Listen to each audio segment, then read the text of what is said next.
ಈ ರೆಸ್ಟೋರೆಂಟ್ ಅಲ್ಲಿ ಪ್ರಿಪೇರ್ ಆಗೋ ಎಲ್ಲಾ ಥೈ ಫುಡ್ ಈ 65 ವರ್ಷ ವಯಸ್ಸಿನ ಥೈ ಶೆಫ್ ಪ್ರಿಪೇರ್ ಮಾಡ್ತಾರೆ. ಇದೊಂದು ಪುಟ್ಟದಾದ restaurant Thai orchid by mass kitchen ಅಂತ ಬೆಲ್ ರೋಡ್ ಅಲ್ಲಿ ಬರುತ್ತೆ. ನಾವು ಫಸ್ಟ್ ತಗೊಂಡಿದ್ದೆ ಟಾಮ್ ಯಮ್ ಸೂಪ್ ಅಂತೂ ಎಕ್ಸಲೆಂಟ್ ಆಗಿತ್ತು. 4 ಜನ ಈಸಿಲಿ ಕುಡಿಬಹುದು ಇದನ್ನ. ನೆಕ್ಸ್ಟ್ ಟ್ರೈ ಮಾಡಿದ್ದೆ ಕಾರ್ನ್ ಸಲಾಡ್. ನೀವು ಈ ಜಾಗಕ್ಕೆ ವಿಸಿಟ್ ಮಾಡಿದ್ರೆ ಈ ಒಂದು ಡಿಶ್ ನ ಮಿಸ್ ಮಾಡದೆ ಕಣ್ಮುಚ್ಚಿ ಆರ್ಡರ್ ಮಾಡಿ, ಅಷ್ಟು ಬ್ಯೂಟಿಫುಲ್ ಆಗಿದೆ. ಅದಾದ್ಮೇಲೆ ಸ್ಟಾರ್ಟರ್ಸ್ ಅಲ್ಲಿ ಚಿಕನ್ ಕ್ಯಾಶ್ಯೂ ನಟ್ಸ್ ಮತ್ತೆ ಪ್ರಾನ್ಸ್ ಸ್ಪ್ರೌಟ್ಸ್ ನ ಆರ್ಡರ್ ಮಾಡಿದ್ದೆ. ಇದರಲ್ಲಿ ಚಿಕನ್ ಕ್ಯಾಶ್ಯೂ ನಟ್ಸ್ ಸಿಕ್ಕಾಬಟ್ಟೆ ಫ್ಲೇವರ್ಫುಲ್ ಆಗಿತ್ತು. ಈ ರೆಸ್ಟೋರೆಂಟ್ ನ ಬೆಸ್ಟ್ ಪಾರ್ಟ್ ಏನಂತ ಹೇಳಿದ್ರೆ ಈ ಕಿಚನ್ ಅಲ್ಲಿ ಪ್ರಿಪೇರ್ ಆಗೋ ಪ್ರತಿಯೊಂದು ಡಿಶಸ್ ನ ನೀವು ಕಣ್ ಮುಂದೆ ನೋಡಬಹುದು. ಅದಲ್ಲದೆ ಥೈ ಫುಡ್ ಗೆ ಬೇಕಾಗಿರೋ ಪೌಡರ್ಸ್ ಇರಬಹುದು, ಸಾಸಸ್ ಇರಬಹುದು, ಪ್ರತಿಯೊಂದು ಇನ್ನೋಸೆ ಈ ಥೈ ಶೆಫ್ ಪ್ರಿಪೇರ್ ಮಾಡ್ತಾರೆ. ಮೇನ್ ಕೋರ್ಸ್ ಅಲ್ಲಿ ಇವರ ಜಾಸ್ಮಿನ್ ರೈಸ್ ಮತ್ತೆ ಜಿಂಜರ್ ಚಿಕನ್ ನ ತಗೊಂಡಿದ್ವಿ, ತುಂಬಾನೇ ಟೇಸ್ಟಿ ಆಗಿತ್ತು.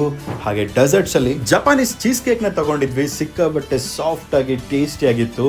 ನಿಮಗೆ ಬೆಂಗಳೂರಲ್ಲಿ ಅಥೆಂಟಿಕ್ ಆಗಿ ಒಂದು ಥೈ ಫುಡ್ ತಿನ್ಬೇಕಂದ್ರೆ ಈ ಜಾಗಕ್ಕೆ ವಿಸಿಟ್ ಮಾಡಿ.